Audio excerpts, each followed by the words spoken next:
Bonjour, bonjour. Bienvenue à ce énième webinaire euh, présenté par ASAP avec le soutien de USAID. Nous sommes à 19 participants. Je vous souhaite tous la bienvenue. Merci de votre présence. Nous allons commencer dans quelques instants. Nous attendons que tout le monde puisse se connecter. Et nous allons démarrer la session dans quelques instants, comme je venais de dire. Encore une fois, bienvenue. Bienvenue à ce webinaire sur le thème « Raconter l'histoire de votre projet ». Nous sommes à 27 participants. Nous attendons, je crois que nous avons près de 300 personnes inscrites, mais nous allons démarrer dans pas longtemps, dans quelques instants. Donc, on va donner encore quelques secondes et nous allons démarrer la session. S'il vous plaît, utilisez l'onglet chat pour écrire le nom de votre institution et votre nom également et votre pays. Donc, votre nom, le nom de votre organisation et le pays duquel vous nous suivez aujourd'hui pendant ces temps-là. Merci. Je veux vous rappeler aussi que la session est en chat, le lien Internet pour que vous puissiez suivre cette session. D'accord? Donc, merci encore, bienvenue.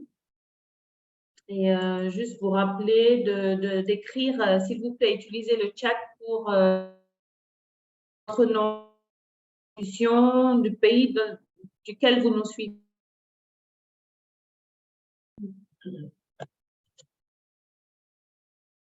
Alors, nous avons 2 heures ensemble, donc nous allons commencer.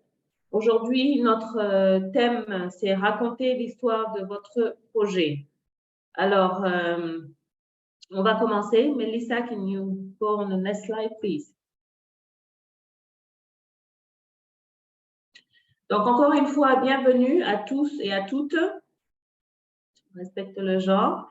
Nous allons, encore une fois, je commence à vous dire, s'il vous plaît, de vous présenter, si vous pouvez. Je vois déjà qu'il y a Monsieur Matindrick Adolphe qui travaille pour OPS OMS Haïti. Bienvenue, bienvenue, Adolphe. Écrivez, s'il vous plaît, quand vous nous rejoignez, votre nom, l'institution pour laquelle vous travaillez ou pour laquelle, pardon, vous travaillez et votre pays. Alors, vous utilisez le chat pour cela. Aussi, pour tout le long du webinaire, je souhaiterais que vous utilisiez la boîte de questions-réponses, Q&A, pour poser vos questions et la boîte de discussion pour répondre. Bienvenue Elanga Menduga Jodel, qui vient du Cameroun. Bienvenue, merci beaucoup.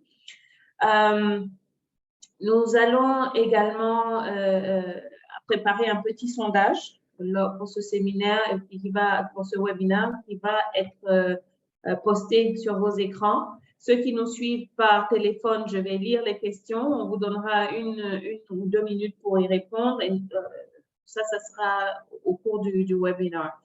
Je vous rappelle que la présentation de ce jour sera enregistrée sur notre site web qu'on va poster dans le chat qui est intrahealth.asap-ressources. Mais ce sera sur le chat. Bonjour Mariette. Ateba du Cameroun. Très bien. Alors, le séminaire d'aujourd'hui est en français.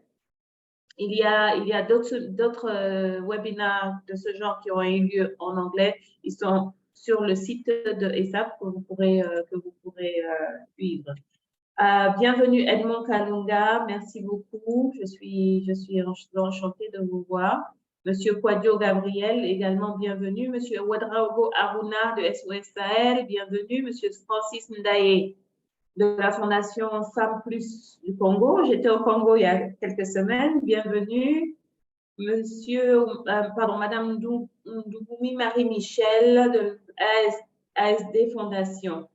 Merci, merci. Epiphane Adjadji de l'ONG Partenaire pour le Développement au Bénin. Bienvenue. Astrid Moulinga, bienvenue. Herschel Tibel, bienvenue de Haïti. Dorian Gakiza de Burundi. Bon, je ne vais pas lire tout le monde, je vous souhaite encore une fois la bienvenue et nous allons démarrer maintenant. Melissa? Next slide, please. OK, alors je vais vous commencer par vous présenter ASAP comme organisation. Le rôle de ASAP est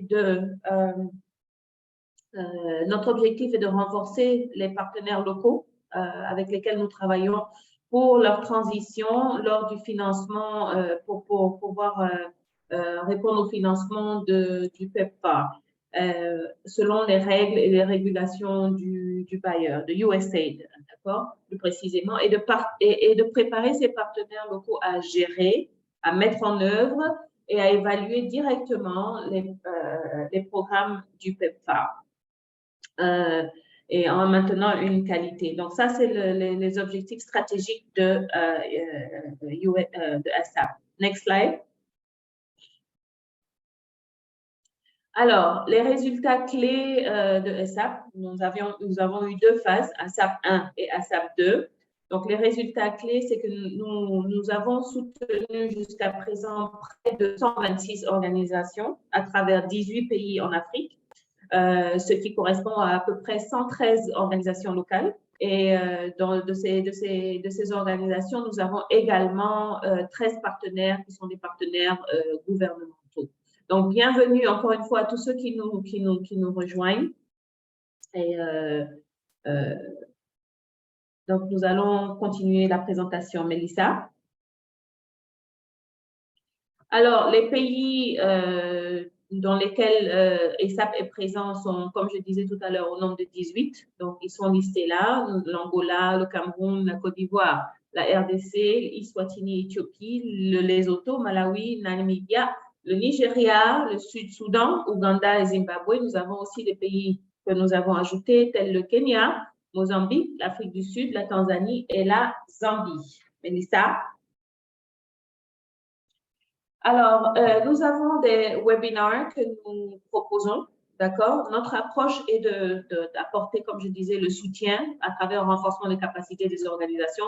Nous travaillons sur le terrain avec des collaborateurs sur le terrain qui travaillent encore avec les organisations, mais nous offrons aussi des séminaires, des webinaires comme celui-ci.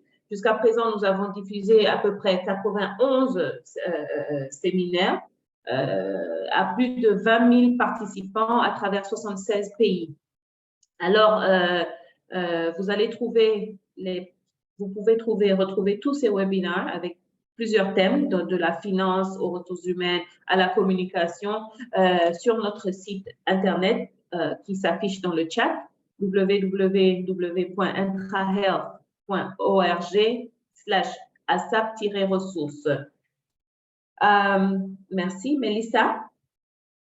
Alors, les webinaires sont disponibles en 3 langues, en français, en anglais et également en portugais. Merci. Melissa? Alors, vous pourrez, si vous allez sur le site, c'est cette image que vous allez voir. Alors, vous pouvez soit télécharger les présentations en fichier PDF. Vous pourrez aussi regarder un enregistrement d'un webinaire qui est passé. Si vous avez un double son, s'il vous plaît, coupez votre micro. Peut-être que c'est là est le souci. Mélissa? Donc, le prochain webinaire après celui-ci, aujourd'hui, c'est sur la communication. Le sujet est raconter l'histoire de votre projet. Donc, le prochain webinaire sera le 15 juin. Il sera en langue anglaise. C'est une série sur les finances, les 10% de minimis et les coûts indirects. une perspective pour les partenaires locaux. Donc, celui-là sera le 15 juin et notre prochain webinaire. Mélissa?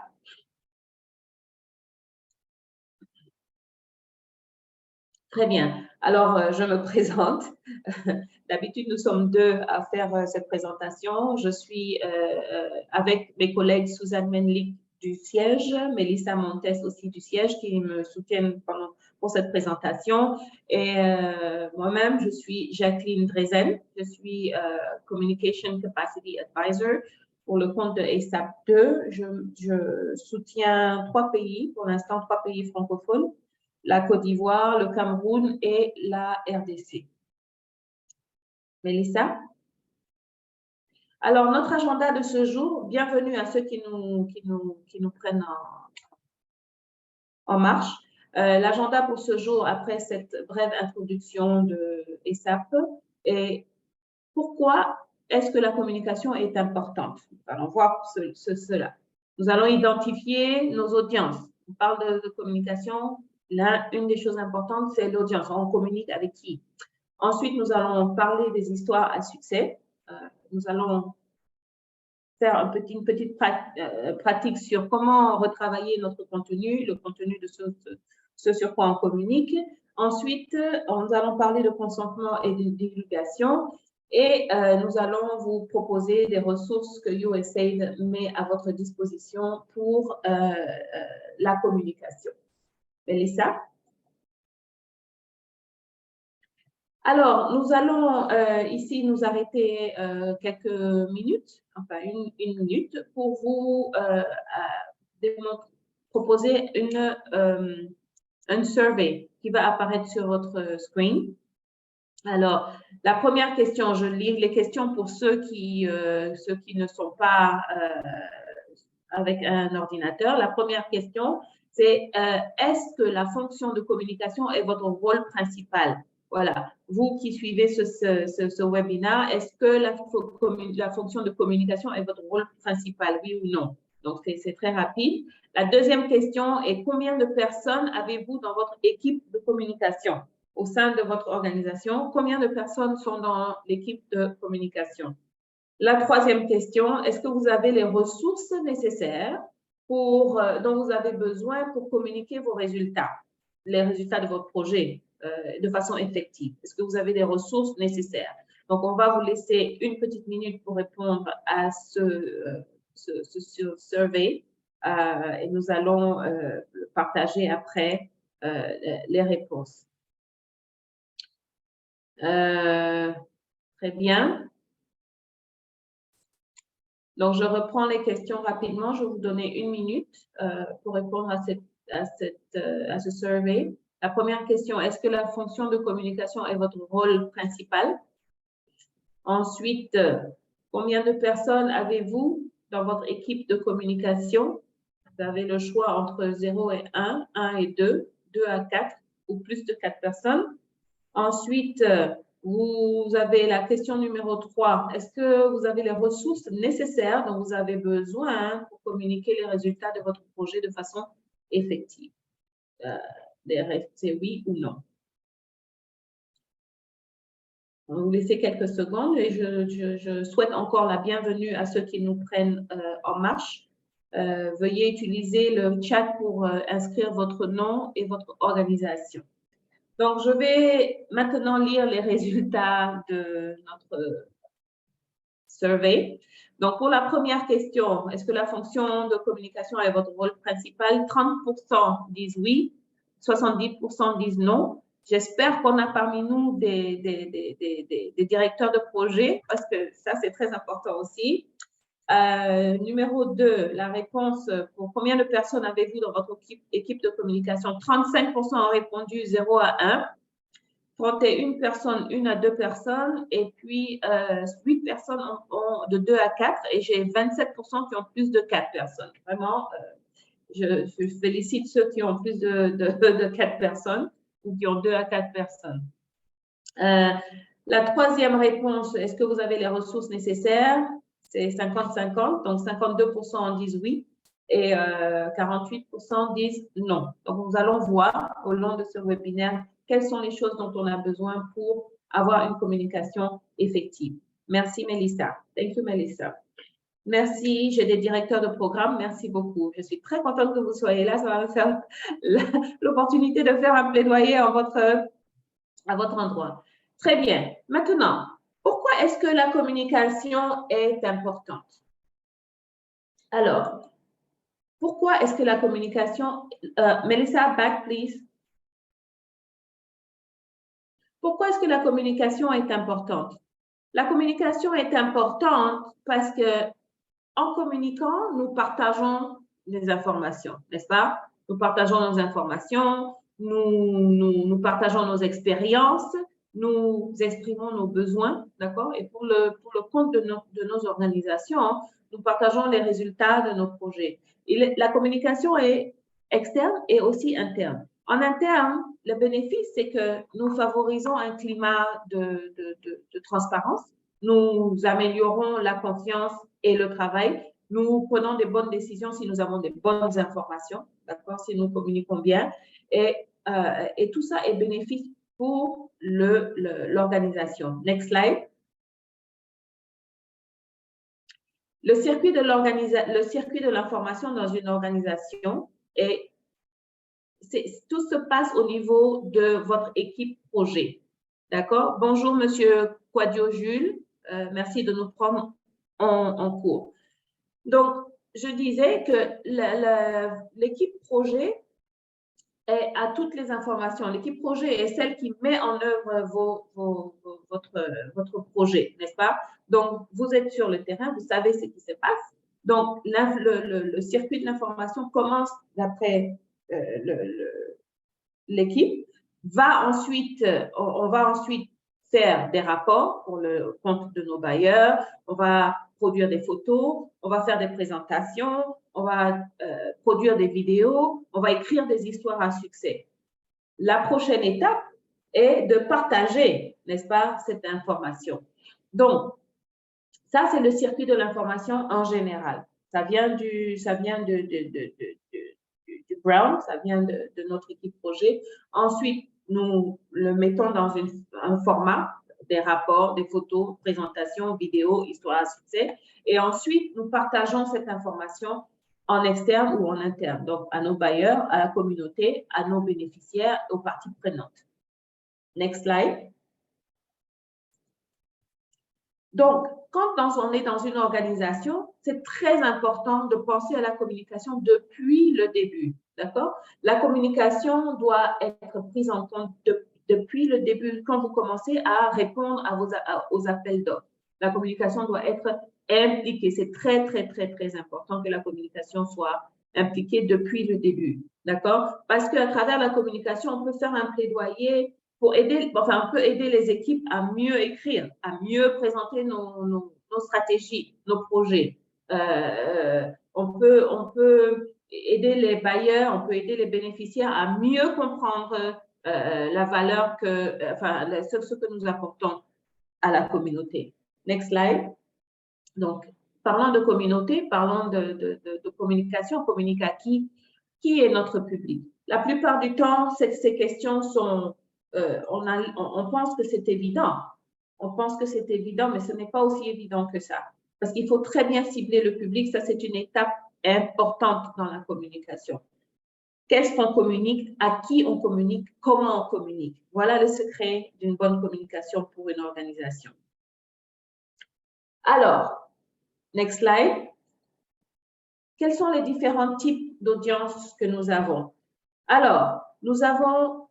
Encore une fois, on avait dit le bailleur, d'accord? On peut avoir par organisation un bailleur ou plusieurs bailleurs, d'accord? Ça, c'est pour la communication externe, qui est en dehors de notre organisation. Nous avons nos bailleurs, nous avons la communauté de notre projet, les personnes, les bénéficiaires, nous avons le public principal de l'organisation aussi, les personnes, comme je disais, les bénéficiaires, les communautés locales que nous soutenons ou à qui nous apportons des services, et les bailleurs potentiels. Ça aussi, ce sont un type d'audience externe. Et les ministères la santé ou de l'éducation, enfin, selon le type de projet que nous menons. Next slide. Donc, au niveau du bailleur, au niveau du… Next slide. Au niveau du bailleur, c'est très important de respecter les exigences du contrat ou de notre attribution ou de notre subvention. D'accord? À travers la communication, on le fait parce qu'on partage les résultats, on partage les avancées de l'organisation, on partage les leçons apprises à travers des rapports, à travers des histoires à succès, à travers des présentations que l'on fait à des séminaires et ou à des réunions de groupes de travail. Pour le bailleur, nous faisons aussi, on accroît la visibilité du projet, du bailleur et de l'organisation. Du bailleur parce qu'on dit à chaque fois, avec l'aide, avec le soutien de USAID, avec le soutien de tel ou tel bailleur, nous avons pu mettre en place telle ou telle stratégie ou tel service qui marche ou pas. La plupart du temps, c'est bon que ça marche. Ensuite, vous positionnez votre organisation. C'est très important de positionner son organisation en vue de nouvelles opportunités. J'ai eu la confiance d'un bailleur, je mets en place des services, je partage mes résultats, je partage mes leçons écrites, je donne à travers des rapports, des histoires à succès que je produis de façon périodique, je parle des présentations, j'accrois et la visibilité de mon bailleur et la visibilité de mon organisation. J'attire effectivement, je positionne mon organisation pour pouvoir attirer d'autres bailleurs et de nouvelles opportunités. Next slide. Alors, un autre type de public, à part le bailleur ou les bailleurs, il y a les bénéficiaires de votre projet pour lesquels il faut aussi communiquer. C'est les personnes qui utilisent nos services, nos bénéficiaires, mais aussi la communauté, le grand public. D'accord? Il y a aussi le public de notre organisation. Donc, il y a les bénéficiaires, mais il y a aussi le public de l'organisation. Il y a, encore une fois, des personnes qui utilisent nos services, il y a la communauté locale et il y a les bailleurs potentiels. Next slide. Donc, pour la communauté, il s'agit toujours de mettre en valeur le travail de vos organisations.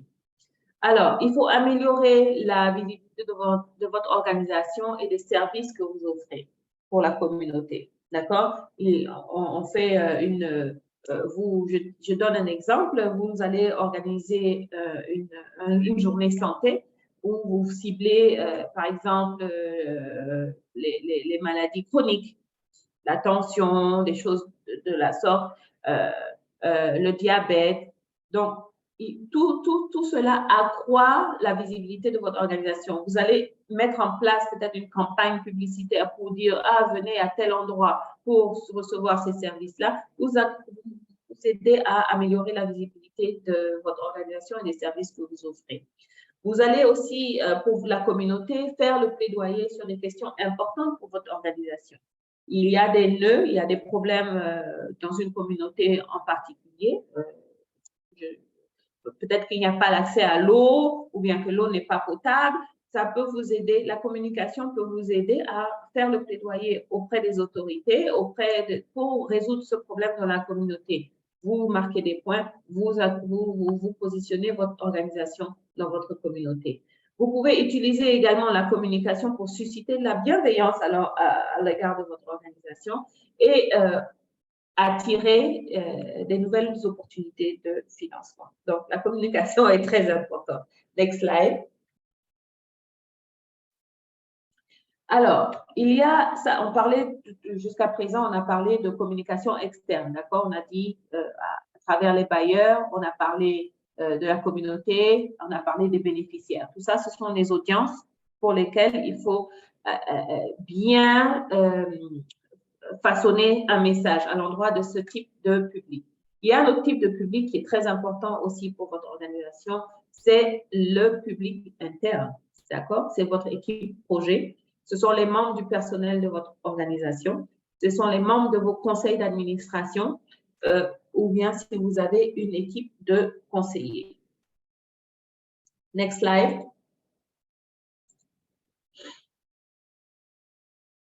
Alors, encore une fois, il s'agit de mettre en valeur le travail pour vos collègues ou de vos collègues. Donc, il faut partager les leçons apprises. Ça aide à renforcer les connaissances au sein de votre organisation. On a mis en place un projet, on est allé le partager avec les bénéfices, enfin les parties prenantes en externe, mais au sein de notre organisation. Peut-être que c'est seulement l'équipe, je donne encore un exemple, l'équipe MNI a mis en place un système pour collecter des données qui est très efficace, qui évite les doublons, qui vraiment permet de produire des rapports de qualité. Cette stratégie qui est mise en place, il faudrait que les personnes en interne dans votre propre organisation soient au courant de ces stratégies pour pouvoir en tirer de la fierté, pour pouvoir aussi comprendre comment ça se passe, pour pouvoir prendre des bonnes décisions. Pour vos collègues aussi, vous devez accroître la visibilité de leur travail. Quand un travail est bien fait et qu'on voit que ce travail est montré au monde entier, ça apporte un grand plus, ça améliore la motivation, etc. au sein de votre organisation. Vous pouvez aussi renforcer, améliorer le moral de votre équipe en partageant les victoires, en partageant les succès. On a mis en place des stratégies, on a travaillé, on a collecté des données, on a amélioré la vie de nos bénéficiaires. On a des bons retours, on a des histoires vraiment à succès, quelque chose qui a marqué, qui a touché. Ça améliore le moral de votre équipe. Vous réduisez beaucoup de choses en amont. Les personnes du ressources humaines savent de quoi je parle.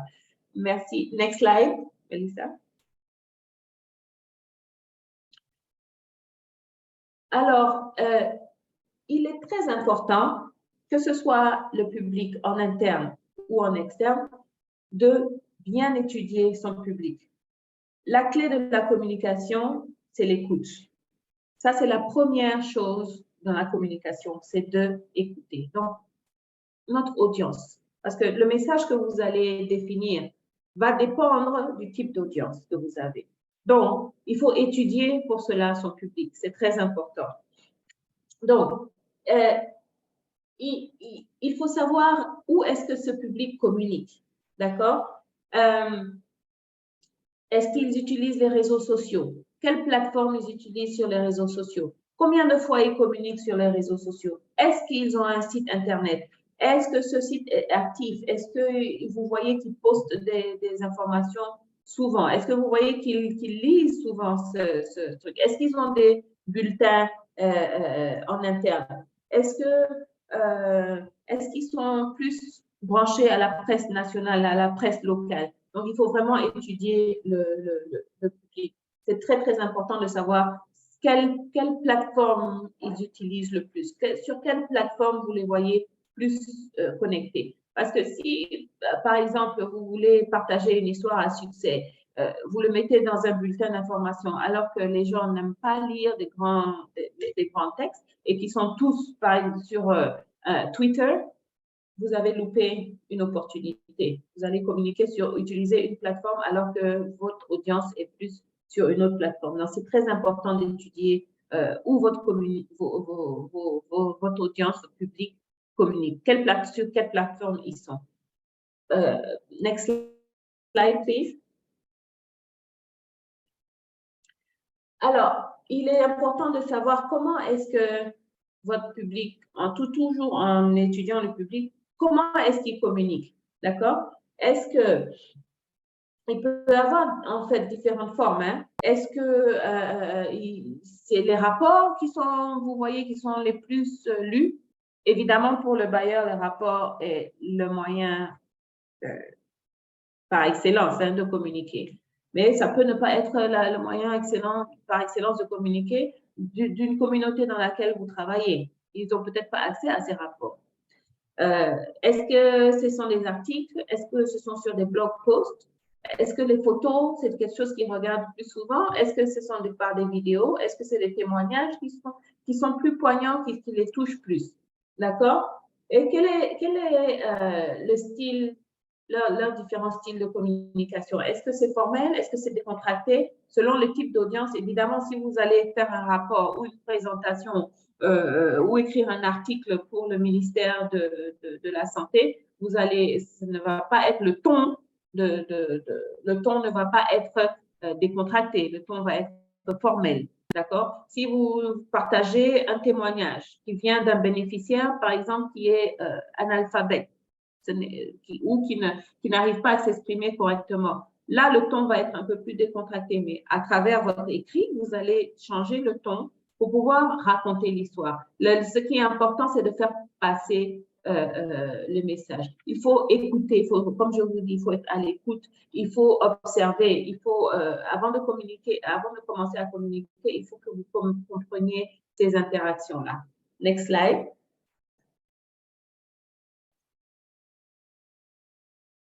Alors, les réseaux sociaux, en termes de réseaux sociaux, tout le monde est un peu sur les réseaux sociaux.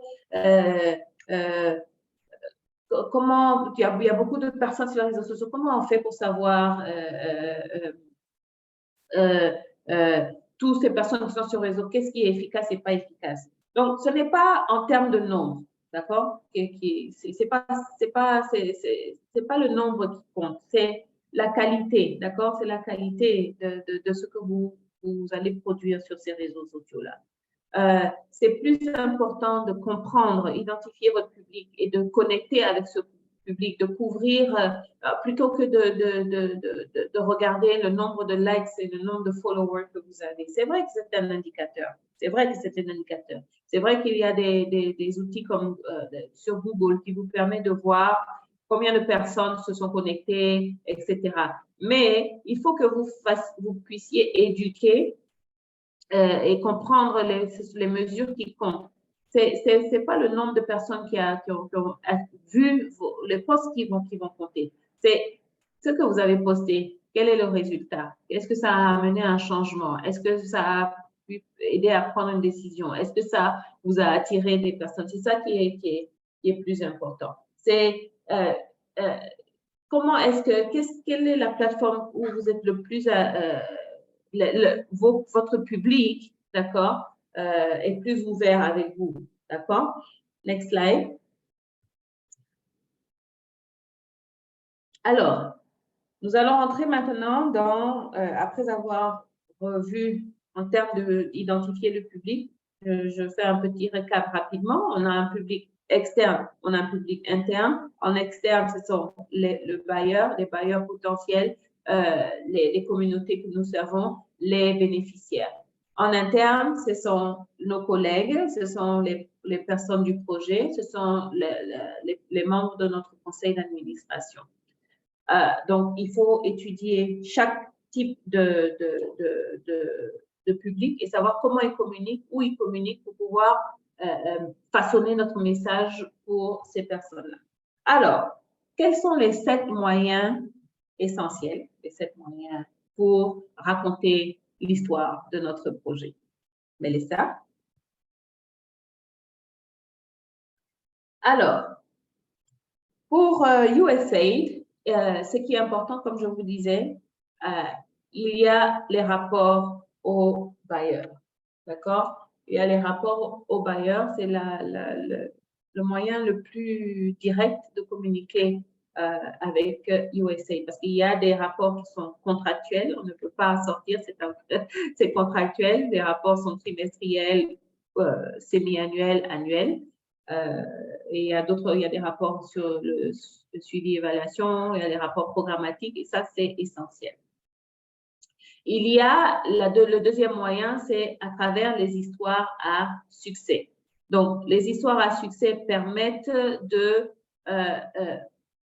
accroître la visibilité, comme on a dit tout à l'heure, de votre organisation. C'est très, très, très, très important et très crucial parce que ces histoires à succès-là peuvent servir dans plusieurs canaux de communication et on va le voir. Il y a des communiqués de presse, d'accord, qui aident aussi, qui est un bon moyen efficace de communiquer. Il y a des présentations que vous faites soit dans des séminaires, soit dans des groupes de travail pour les parties prenantes.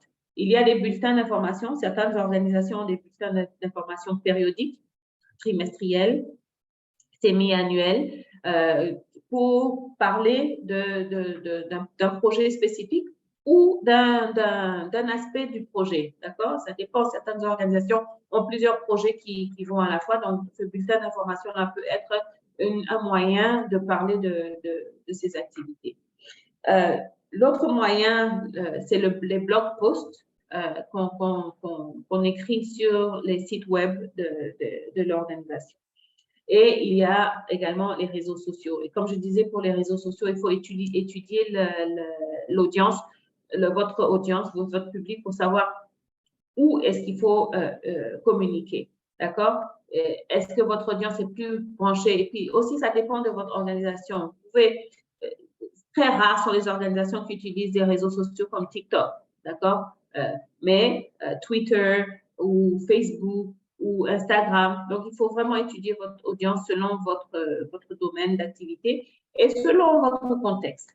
Next slide. Alors, il faut empaqueter son message. Donc, il faut bien réorganiser son contenu. La plupart d'entre vous, vous avez répondu au survey. Vous avez dit que 50% ont dit qu'ils ont les moyens qu'il faut pour communiquer. Et 50% ont dit, à peu près 50% ont dit, ah, ils n'ont pas les moyens. Il est très important, la plupart du temps, ceux qui font la communication le savent, nous travaillons avec des ressources minimales, mais nous devons produire beaucoup. Donc, il faut bien organiser son contenu et pour tirer le meilleur de la communication. Next slide. Alors, comment est-ce qu'on commence? On peut commencer avec un seul contenu. C'est-à-dire que un succès peut aller, comment dire en anglais, a long way, peut aller très, très, très loin. On peut l'utiliser de différentes façons pour communiquer. Une histoire à succès, quelque chose qui a bien marché, une leçon apprise. On peut l'utiliser de différentes façons. Et là, nous allons plonger dans le vif du sujet pour voir comment ça se fait. Donc, on commence avec le contenu. On fait l'interview du bénéficiaire. Donc, pour écrire une histoire à succès à soumettre à USA, il faut d'abord interviewer le bénéficiaire. On a mis en place un service pour améliorer, par exemple, la charge, enfin, pour améliorer le rendu de résultats de charge virale pour le VIH, par exemple. D'accord? Il faut écrire une histoire à succès. Peut-être que ce bénéficiaire n'avait pas accès à sa charge virale ou ne comprenait pas que c'était important de faire sa charge virale. Ou on a pu réduire le temps d'attente de 5 jours à 2 jours. Donc, il faut écrire l'histoire à succès. Et pour ce faire, il faut commencer par interviewer le bénéficiaire. Il faut, dans cette histoire à succès, inclure une zone de texte dans son prochain rapport. Vous allez faire un rapport à USA trimestriel. À la fin d'un trimestre, vous allez dire, ah, nous avons pu améliorer, décroître le temps d'attente pour le résultat de charge virale, par exemple, dans un certain district, dans une certaine zone. D'accord? Quand vous avez l'interview de ce bénéficiaire, vous pouvez écrire une zone de texte dans votre rapport. Vous pouvez, de cette même approche, écrire un communiqué de presse pour les organes de presse. Et encore une fois, là, il y a beaucoup à dire parce qu'il faut bien choisir vos organes de presse dans lesquels vous communiquez.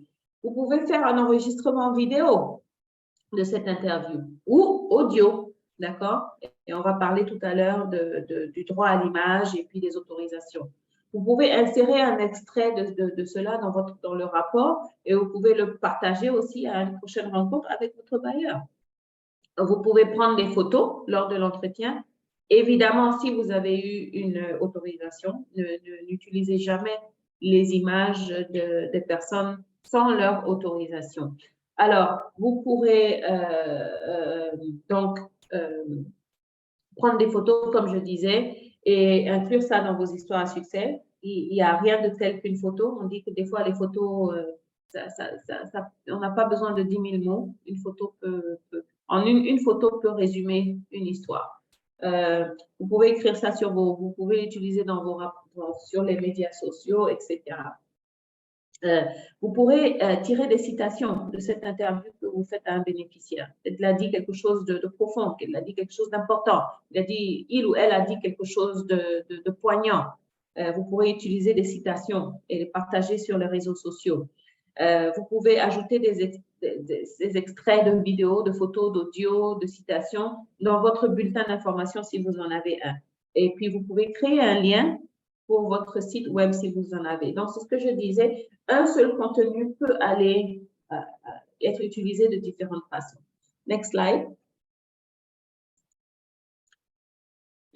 Alors, en parlant d'utiliser le contenu, nous avons des blogs, d'accord? Ici, vous voyez sur votre écran, les blogs, ce sont des choses très courtes, d'accord? C'est une façon un peu informelle de dire son histoire parce que c'est très court, mais ça peut permettre de partager des opinions. Ça peut nous permettre de mettre en exergue quelque chose d'important, très court, d'accord? Avec une photo. Nous avons aussi les news, d'accord? Quand je disais le communiqué de presse, d'accord? C'est quelque chose qui est arrivé au sein de l'organisation, quelque chose d'important qu'on veut mettre en exergue. Ça peut être un succès majeur, ça peut être un nouveau projet, ça peut être la présentation d'un nouveau membre du board, ça peut être un nouveau membre du staff, voilà, ou peut-être aussi on a pu engager une star, enfin engager, quand je dis engager, mettre une star qui est pour une cause que nous défendons, les orphelins, tout ça, ça peut aller dans les news. Ça peut aussi aller dans ça va transpirer, enfin, ça va se mettre sur les réseaux sociaux. Donc, comme je disais, vous avez ici, vous reconnaissez les icônes de Twitter, de Instagram, de Facebook, de LinkedIn. Encore une fois, le choix de ces réseaux sociaux dépendra du type de message. Vous pouvez l'envoyer à email. Donc, franchement, il y a plusieurs façons que vous pourrez utiliser cette information. Mélissa? Donc, une fois que vous disposez du contenu, que vous avez finalisé votre projet, vous pouvez déterminer l'endroit où ce sera mieux publié. D'accord? Cette histoire que vous avez écrite, cette histoire à succès que vous avez écrit, ce rapport que vous avez écrit. Donc, il y a plusieurs options. Vous pouvez le mettre, comme on a dit, sur le blog. Vous pouvez le mettre aussi dans la presse. Vous pouvez le mettre sur les réseaux sociaux ou un journal. Vous pouvez aussi publier dans un journal. D'accord? Là, on vous présente un article qui a été écrit pour un projet, le projet NEMA, je crois, au Sénégal, qui est financé par USAID, qui a eu d'excellents résultats. D'accord? Le titre nous dit, et ça, on va aussi tout à l'heure regarder, donc comment exprimer, comment bien écrire son titre pour attirer le lecteur. D'accord? Nous avons eu ce résultat, une nouvelle façon au projet NEMA pour les mères et les bébés d'avoir un meilleur accès aux services de haute qualité, pardon. Et ça, on ne s'est pas arrêté là. On en a fait un blog, on en a fait un article, on l'a mis sur les réseaux sociaux. D'accord? Donc, vous voyez ici cet exemple. D'accord? Next slide. Alors, donc la première étape, comme on a dit, c'était de publier. On a choisi de le mettre sur un blog, comme ce succès, cette histoire à succès du projet NEMA au Sénégal. Mais là, vous voyez qu'on a fait on a fait un travail on l'a partagé sur Twitter. c'est Intra-Health qui a écrit cet article. On l'a partagé sur Twitter, on l'a partagé sur LinkedIn, on l'a partagé sur Instagram. Vous voyez qu'il y a différentes façons de le partager. Vous voyez Twitter, on a mis le titre, d'accord? Et on a bien spécifié que ça a été fondé avec le soutien de USA, d'accord? Donc, en général, on va mettre le petit arrobase pour pouvoir suivre le lien, d'accord, avec John Hopkins, avec Child Funds, Helen Keller International. Vous voyez sur LinkedIn aussi, on a écrit un petit résumé. Plus de 101,7 millions d'enfants ont reçu des services de nutrition et accès au family planning familial dans cette région, avec le soutien toujours de USA. La même chose sur Instagram. Là, la photo est plus prominente. Vous voyez, donc il y a différentes façons de communiquer et nous allons voir ça, d'accord? Et ce qui est important aussi à savoir, c'est la fréquence de communiquer. On appelle ça sur les réseaux sociaux la règle des 3, d'accord? Il faut publier ces articles sur les médias sociaux 3 fois au cours d'une semaine, d'accord? Pour obtenir une grande visibilité. C'est-à-dire qu'on a produit ces articles sur Twitter, LinkedIn et Instagram. On ne le fait pas une fois, on va le poster 3 fois. Je poste ça lundi, je poste ça mercredi, je poste ça encore vendredi pour pouvoir améliorer la visibilité. D'accord? Merci beaucoup. Next slide. Très bien. Alors, maintenant, nous avons publié, nous avons partagé. Nous pouvons envoyer. Il y a des personnes qui n'ont pas de compte. Il y a des personnes qui n'ont pas de compte sur les médias sociaux et puis préfèrent avoir leur message par mail. Donc, si vous avez des outils, il y a quelque chose qui s'appelle MailChimp qui peut vous permettre d'envoyer ces mêmes contenus que vous avez mis sur les réseaux sociaux. Vous pouvez les partager par courrier à un grand nombre de personnes. Donc, en amont, il y a quelque chose à faire. Pardon, en aval, en amont, il y a quelque chose à faire. Il faut que vous puissiez avoir un listing de tous vos bénéficiaires et où c'est là que c'est important de faire le point de votre audience.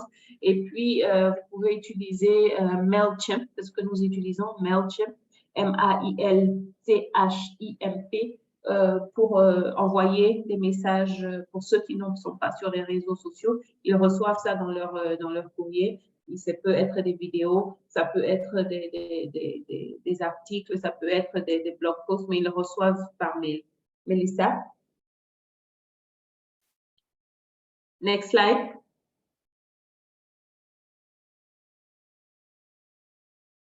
Melissa?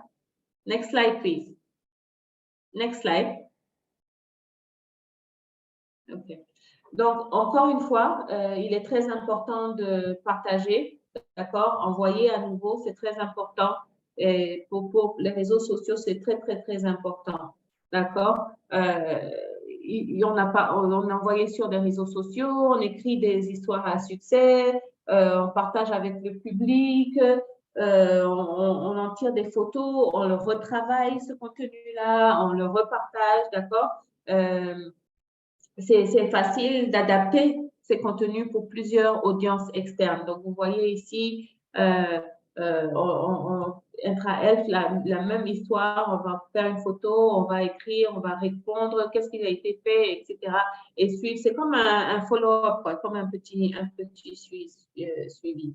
D'accord? Next slide. D'accord. Next slide, please. OK. Donc, la dernière étape, c'est de mesurer. C'est la dernière, mais ce n'est pas la moins importante. Au contraire, c'est une étape très, très, très importante. Il faut savoir comment est-ce que le public réagit avec le contenu. Si on utilise, comme je vous disais tout à l'heure, le Google Analytics, il faut savoir combien pour savoir combien de personnes visitent le site.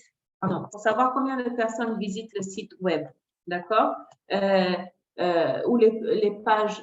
Là, il va vous donner des informations très spécifiques. D'accord? Twitter, LinkedIn, Instagram, Facebook vont vous donner des informations très spécifiques. D'accord? Ils vont faire des analyses pour vous. Vous allez voir combien de notifications on a eu, par exemple. Quels sont comment est-ce que le public interagit? Qu'est-ce qu'ils aiment? Qu'est-ce qu'ils n'aiment pas? Ensuite, on pourra aider à adapter le contenu. D'accord? Donc, c'est une étape à ne pas négliger et très importante, comme je disais tout à l'heure, pour étudier votre public. Il faut savoir qu'est-ce qui marche, qu'est-ce qui a eu de l'impact. Est-ce que vous avez reçu des messages? Est-ce que les choses que vous avez postées, est-ce que ça a été retweeté? Est-ce que le hashtag de votre hashtag, c'est sur Twitter, on met, comme je disais, le petit arrobas là. Est-ce que ce hashtag-là, le pound sign, est-ce que ça a été repartagé? Est-ce que c'est une histoire qui a été aimée? Est-ce qu'on a eu des commentaires? Est-ce que, etc. On peut avoir aussi des feedbacks qui sont négatifs, il faut les prendre en compte. Next slide. Alors, on a vu maintenant comment impacter nos histoires, où le partager, comment le partager, et comment le partager souvent, utiliser la règle de 3, pouvoir le proposer à différents types d'audience, oui, d'audience, oui, type de public. Alors, on a vu, on peut utiliser les médias sociaux, on peut utiliser les newsletters, donc les bulletins d'information, on peut utiliser les sites web, on peut utiliser la presse, on peut utiliser les rapports, etc. La fréquence et comment. Maintenant, on va aller un peu plus en profondeur sur les histoires à succès. Next slide. Okay. Quand on écrit une histoire à succès, il est très important, on a écrit l'histoire, mais qu'est-ce qui va attirer le lecteur? Qu'est-ce qui va attirer le lecteur? D'abord, c'est de commencer par le titre. Il est très important d'avoir un titre qui est court, d'accord, 10 mots minimum, un titre qui est concis, c'est qu'est-ce qui est important, un titre aussi qui est descriptif, d'accord. Il faut vous assurer que le pays est inclus dans le titre, d'accord. Vous voyez ici, on a 4 exemples. La première image, c'est améliorer les traitements anti-palu et sauver les vies en Ouganda. On a le titre, on sait de quoi il s'agit, malaria. Le deuxième, with limited jobs, Tanzania youth learn new way to earn income. D'accord? Avec des ressources limitées, des jeunes personnes, enfin des jeunes en Tanzanie apprennent des nouvelles façons d'améliorer leur income. Le titre est quelque chose qui doit nous permettre de vouloir aller plus loin. Il faut que ce soit court et concis. D'accord? Next slide. Alors, pour mieux examiner ça, comme on avait dit, le titre doit être 8 mots ou jusqu'à 10. Il faut inclure les mots-clés dans votre titre. Qu'est-ce qui fait l'importance du titre? Pour ça, doit être bien descriptif. Donc, court, mais descriptif, les mots-clés. Quand je regarde le titre, ça va me donner envie d'aller plus loin. D'accord? Je vais améliorer le traitement du palu hein, et sauver les vies en Ouganda. Qu'est-ce qui est important? Et j'ai un petit titre en bas. Généralement, on a le grand titre et aussi un petit sous-titre, d'accord? Les hôpitaux améliorent le diagnostic et le traitement, d'accord? Et on a un petit texte pour accompagner, pour mieux expliquer l'article. Next slide. Est-ce que le titre suffit à tout dire? En général, non. Donc, c'est pour ça que je disais qu'il fallait ajouter un sous-titre, d'accord? Oui, on a amélioré le traitement et la prise en charge du palu en sauvant et sauver des vies en Ouganda. Qu'est-ce qu'on a fait? L'hôpital, comme je disais tout à l'heure, a amélioré le diagnostic et le traitement, la qualité du diagnostic et du traitement. Next slide. Donc, j'ai ajouté un sous-titre. D'accord? Je vais utiliser des citations, comme j'avais dit tout à l'heure lors des interviews avec le bénéficiaire, par exemple, ou avec un prestataire de santé. Il y a des citations que cette personne, il y a des phrases clés que cette personne dise. Il y a aussi la photo. La photo est très importante. D'accord? Elle personnalise l'histoire. D'accord? Je vois ici une personne qui est souriante, apparemment fière de lui. Il est dans une pharmacie avec des médicaments qui sont bien rangés.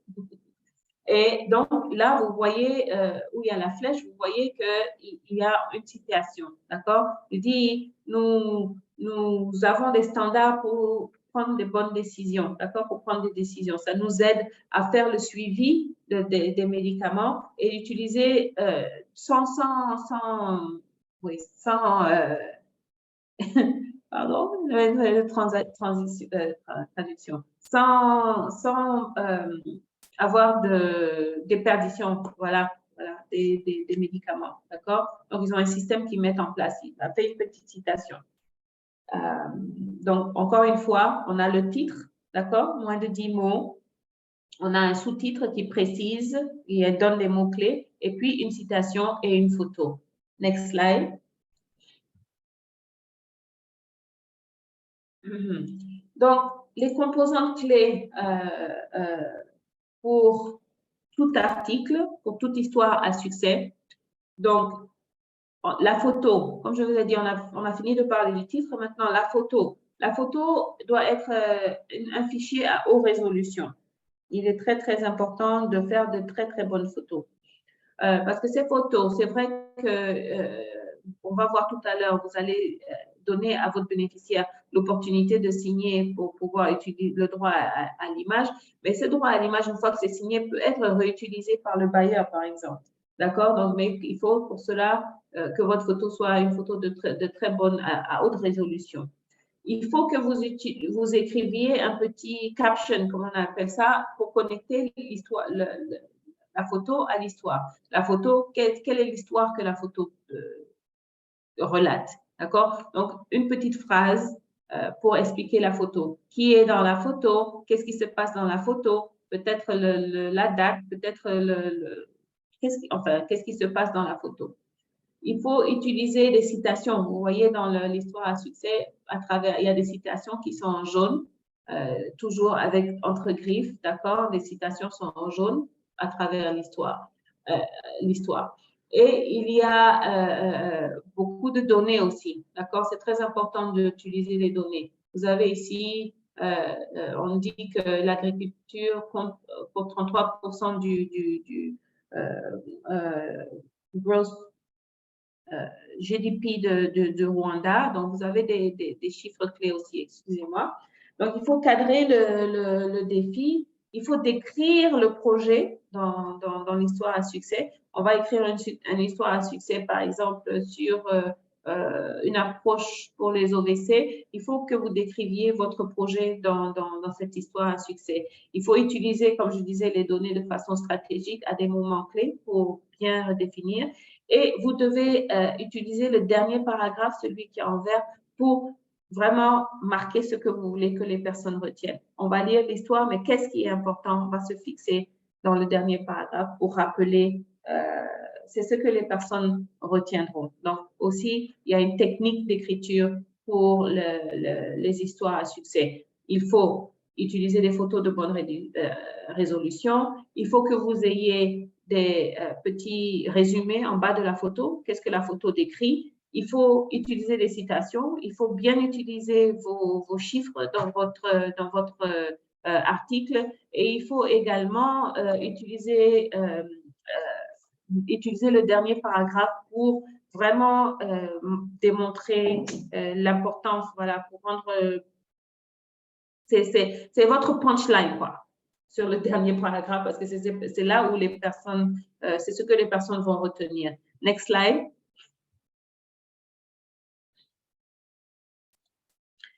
Alors, en termes de citation, comme je vous ai dit, les photos personnalisent l'histoire, d'accord? Les données améliorent, enfin pas, les données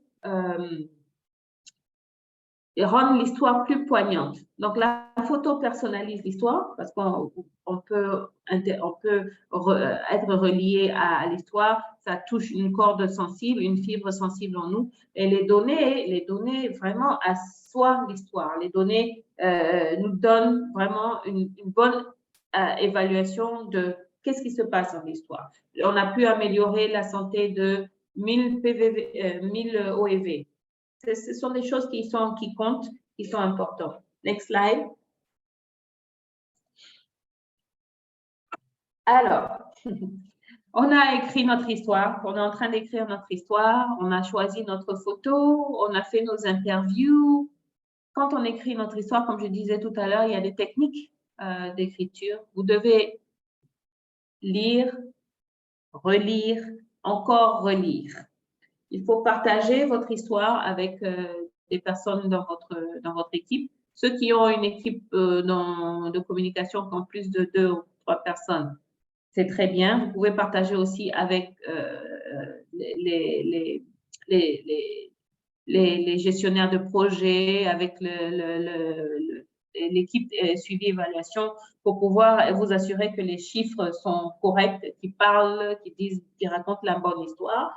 Vous devez reviser votre copie finale et encore réviser. Next slide. Alors, il est très important quand vous écrivez votre histoire de payer attention au retour, d'accord? Vous parlez de votre rapport à vos bailleurs. Comment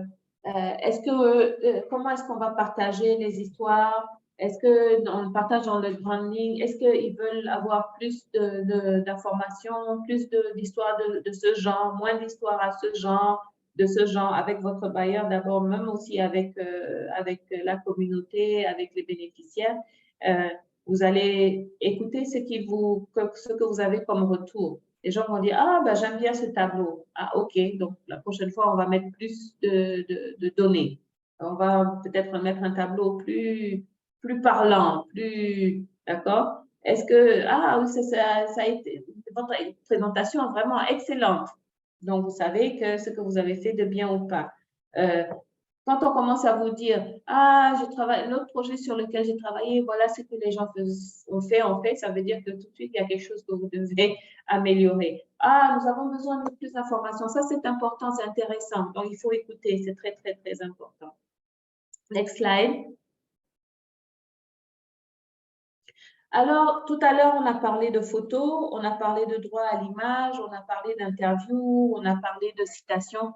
Il est très, très, très, très, très important et crucial d'avoir le consentement avant de divulguer les citations, avant de divulguer les images et ou les noms des personnes, des bénéficiaires que vous interviewez. C'est très, très, très important. Il y a des organisations qui ont eu des problèmes au niveau légal pour ne pas avoir fait cela. Next slide, please. Donc, vous devez obtenir la permission avant de commencer, d'accord? Pour les photos, encore une fois, pour les interviews, vous devez obtenir des permissions. Il y a un formulaire de divulgation que le USAID a, il y a un template que vous pouvez utiliser, d'accord, qui est important.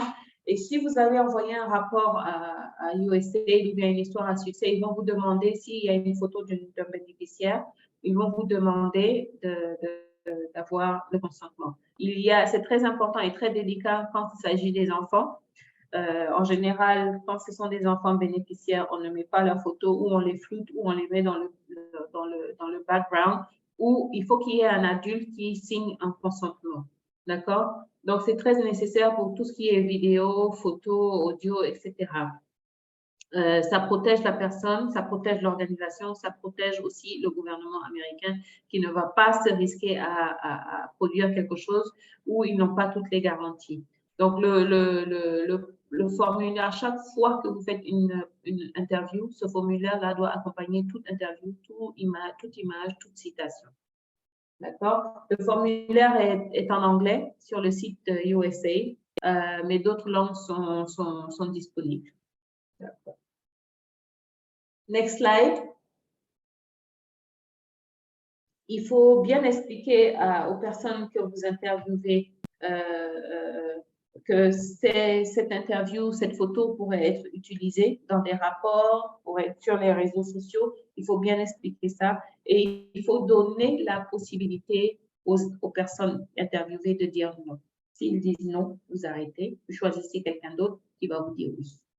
On ne force pas, c'est très important. Ne forcez pas le oui. Ne faites pas signer des choses que les personnes ne savent pas, dont les personnes ne connaissent pas le contenu. Ah, il faut signer, c'est pas grave. Non, il faut que les personnes soient au courant de comment leur image va être utilisée.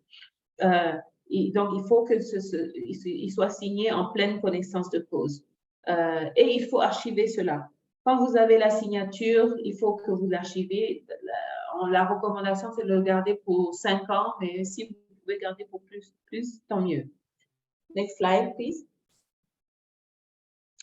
Alors, il faut, si vous êtes dans un contexte où les personnes peut-être ne parlent ni le français ni l'anglais, parlent des langues locales, il faut que vous puissiez expliquer le contenu de ce formulaire à ces personnes pour qu'elles se sentent à l'aise, d'accord? Et puis, quand vous faites la traduction, il faut que ce soit une traduction vraiment exacte. Encore une fois, on parlait tout à l'heure de ton.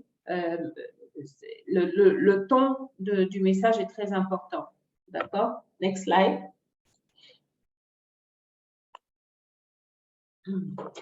Alors, pour faire tout cela, pour pouvoir bien étudier son audience, pour son type de public, pour pouvoir bien naviguer les réseaux sociaux, pour pouvoir faire des photos de qualité, pour pouvoir écrire des histoires de qualité, il y a des compétences à développer en termes de communication. La communication, ce n'est pas une chose, comme on a dit tout à l'heure, on a discuté tout à l'heure, ce n'est pas une chose que nous pouvons banaliser ou bien mettre de côté ou bien, ah oui, c'est le IT qui va faire ça. Non, la communication est quelque chose de très sérieux et de très important. Donc, mais il y a des compétences à développer. Il faut être disposé à développer ces compétences, d'accord? Parce que ça prend beaucoup, ça demande beaucoup de capacité. Next slide, please. OK. Alors, il y a en général 5 compétences à développer pour améliorer la communication. La photographie. Bon, on vous a dit tout à l'heure, il faut que les photos soient des photos de très bonne résolution. Donc, vous pouvez utiliser votre smartphone. Vous pouvez aussi utiliser une caméra numérique. Ceux qui ont des caméras numériques au sein de leurs organisations, c'est très, très bien parce que vous pouvez faire beaucoup de choses avec. Mais maintenant, les smartphones qu'on a aussi sont capables de faire de très bonnes résolutions. Donc, il faut apprendre. Comment est-ce qu'on fait des photos? Il faut regarder les autres photos sur les sites Internet, sur les rapports des autres. Il faut bien les étudier, bien comprendre comment ça se fait. Il y a des règles, comment l'image doit être mise, comment est-ce que les photos doivent être disposées. Il faut apprendre un peu la vidéographie en termes de tournage et de montage pour avoir quelques notions. Il y a des gens qui utilisent des personnes externes, ça aussi c'est pas mal, mais il faut que vous sachiez vous-même en tant que responsable communication, il faut que vous sachiez qu'est-ce que je cherche dans le montage, comment est-ce qu'une vidéographie est faite, comment est-ce que, il faut que vous sachiez, même si c'est pas vous qui le fassiez. Donc ça, ce sont des compétences à améliorer, à développer. La rédaction est très, très importante pour les histoires à succès. Il faut étudier les textes qui ont déjà été publiés. Il faut étudier le style du bailleur, du donateur, d'accord, des leaders, d'accord, dans votre domaine. Il faut écrire, pratiquer, remettre son travail, d'accord, il faut le refaire. Et il faut pouvoir être assez ouvert pour permettre aux autres de faire une critique de son travail. C'est ça qui permet d'améliorer et d'aller de l'avant. Il faut améliorer ses capacité en termes d'entretien, pouvoir bien connecter avec les personnes. En tant que communicant, c'est très, très, très important. Et quelles sont les questions à poser, des questions ouvertes, fermées, c'est très, très important. Il faut améliorer aussi ses compétences en termes de conception graphique. Quelles sont les données, comment on les utilise, qu'est-ce qui parle le plus, quel logiciel utiliser, comment comprendre les principes de base d'une bonne conception, d'une bonne mise en forme, d'accord? Il y a différents logiciels qui sont disponibles. Il y a InDesign, qui est un des plus populaires, comme Photoshop, d'accord? Et puis, il y a des versions gratuites de ces logiciels. D'accord? Il y a aussi je pense, USAID a un manuel sur tout ça qui est disponible sur leur site. OK. Next slide. Donc, il faut impliquer, comme je disais tout à l'heure, toute l'équipe. D'accord? Et des fois, il y a des personnes, si vous n'êtes pas très bon en graphisme, peut-être au sein de votre organisation, il y a quelqu'un qui a ces compétences avec lesquelles vous pouvez travailler.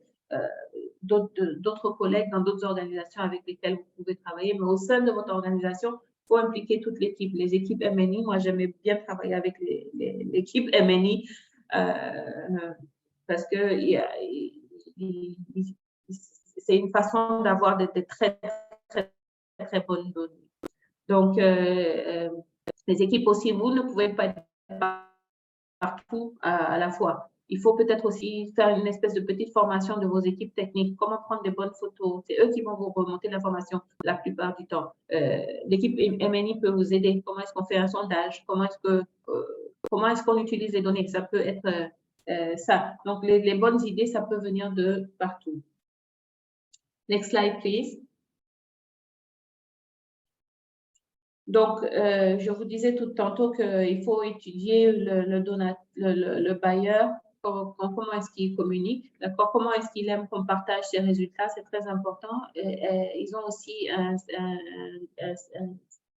style guide, comment utiliser les fonts, etc. Vous avez votre propre style guide au sein de votre organisation, mais aussi votre bailleur a des façons de communiquer dont vous devrez être au fait, d'accord? Il y a les sites web de USAID qui vous partagent, par exemple, les histoires à succès, comment est-ce qu'ils veulent que ce soit fait et formaté. Et donc, vous pouvez regarder sur leur blog aussi, comment est-ce que leurs blogs sont disséminés et ça va vous donner une très, très bonne idée de comment façonner vos messages. Next slide. OK.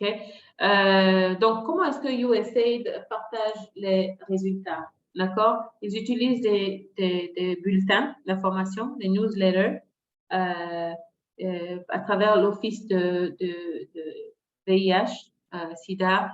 Ils vont utiliser les histoires, ils vont le mettre, encore, comme je disais, sur par courriel, ils vont l'envoyer sur les réseaux sociaux également, d'accord? Mais à travers leurs bulletins d'information, en général, ils mettent tous ces contenus-là là-dedans, les contenus les plus poignants.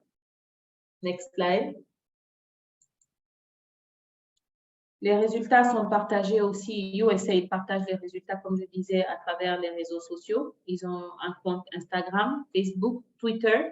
Ils l'utilisent sur YouTube, sur LinkedIn, différents réseaux. Vous voyez qu'il y a beaucoup de photos avec des petits captions, des petits textes à chaque fois, d'accord, que vous pourrez suivre, retweeter. Vous pouvez vous-même regarder et puis avoir une idée de comment c'est partagé. Next slide.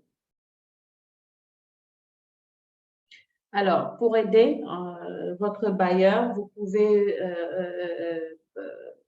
avoir des fichiers, des photos de très, très, très bonne résolution, très haute résolution. Vous pouvez, il ne faut pas oublier d'inclure le formulaire, les signatures signées de divulgation et de consentement si vous avez une photo. Et puis, il faut pouvoir bien exploiter les données pour qu'ils puissent aussi il faut que vraiment tout soit vraiment tout prêt pour que tout ce que USAID a à faire, c'est de le partager dans leur revue et puis le mettre sur le site web sans trop de retravail. Ils ne vont pas revenir chaque fois vers vous. Ah, mais ça, mais si, il ne faut pas qu'on vous pose des questions. Il faut qu'une fois que votre histoire à succès ou votre contenu est terminé, il soit prêt à utiliser, prêt à l'emploi. Alors, next slide. Les ressources de USAID sont, comme je dis, sur le site web. Il y a un style guide que vous pourrez visiter. Next slide, please. Alors, vous pouvez étudier le guide de style de votre bailleur, c'est USAID. Et puis, comme je disais, la plupart des organisations ont leur propre style, d'accord? Comment on écrit précisément, quel style d'écriture il faut avoir, quels mots, quels sont les mots-clés, en termes de grammaire qu'est-ce qu'on fait, en termes de ponctuation, des abréviations, des capitalisations, tout ça, c'est vraiment un style très pratique d'écriture que vous devez connaître. Ceux qui sont responsables des histoires à succès. Next slide. Ils ont aussi un autre outil qui s'appelle le manuel sur l'écriture des messages. D'accord? Donc, comment est-ce qu'on utilise les photos? Comment est-ce qu'on fait les photos? Comment on écrit? Comment bien écrire dans le cadre des organisations au développement? Next slide. Alors, pour les photos, ce que je disais tout à l'heure, il y a la règle des tiers. D'accord? Ça aide comment faire les photos, d'accord? Vous devez vous familiariser avec ça. C'est disponible sur ce truc de USAID. Donc, vous devez vous familiariser avec ça. C'est-à-dire que la photo, vous voyez, dans le cadre, elle ne doit pas dépasser, d'accord? La règle des tiers, 1/3. Le positionnement de la photo, pardon. Vous voyez la première photo par Morgana Lingard pour l'USAID. En avant-plan, c'est la femme avec son bébé et en arrière-plan, peut-être une aide. Mais la femme prend 1/3 de la photo. La deuxième photo du jeune garçon, vous voyez que sa position, c'est à 1/3 de l'image. La même chose avec la dame en bas de Douglas Gritzmacher. Elle est 1/3 de la photo et celle d'en bas aussi.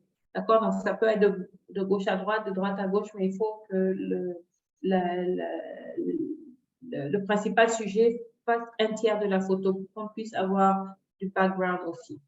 Next slide.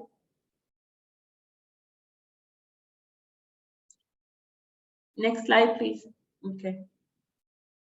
Alors, il y a aussi des ressources de publications à USAID sur les publications, d'accord? Comment composer, étudier et composer les photos, c'est disponible. Vous avez le site web ici, vous pouvez regarder dessus. C'est très, très, très, très informatif. Next slide. D'accord? Donc, il ne faut jamais arrêter d'apprendre. Il faut toujours se perfectionner pour pouvoir améliorer soi-même ses compétences et puis améliorer, étoffer votre curriculum vitae et puis être bénéfique à votre organisation. Alors, je vais m'arrêter là. S'il y a des questions, next slide. Nous avons une dizaine de minutes pour prendre des questions. Donc, si vous avez des questions, je suis ouverte. Yes, hi there. All right, so we do have a couple of questions. So actually, Melissa, would you be able to go back to slide 32 by chance?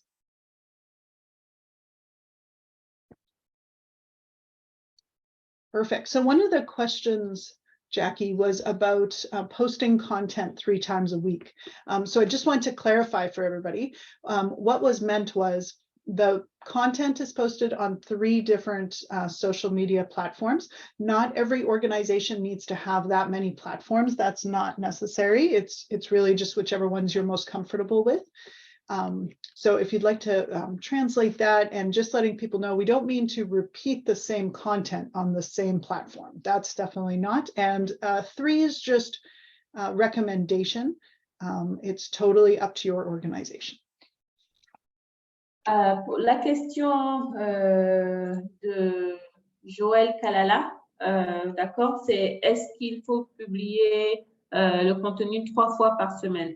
Non, c'est-à-dire quand je disais le lundi, c'est différents médias. Lundi, je peux mettre sur Twitter. Mercredi, je peux mettre sur LinkedIn. Vendredi, je peux mettre sur Instagram, d'accord? Donc, ça veut dire que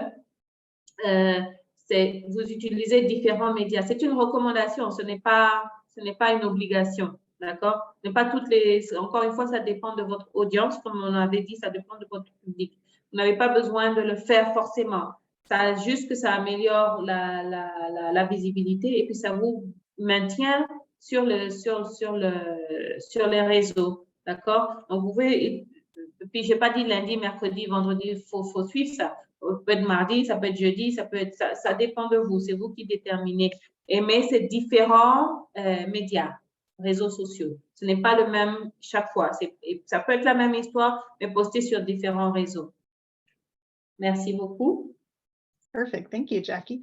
So yes, so the main point there is to be sharing what's appropriate for your organization on the platforms that you're most comfortable with. And so that is key. One of the other questions that we had was about the parts of a success story. So somebody was asking specifically how many parts. So there aren't like a typical number of parts, but you definitely want to open with what the challenge is that you were solving. Next would be your impact and what your project did or what your organization did to solve that challenge. And then it's always a great idea to follow up as well with some explanation about your project and some of your overall impact and results. Go ahead, Jackie. Thank you.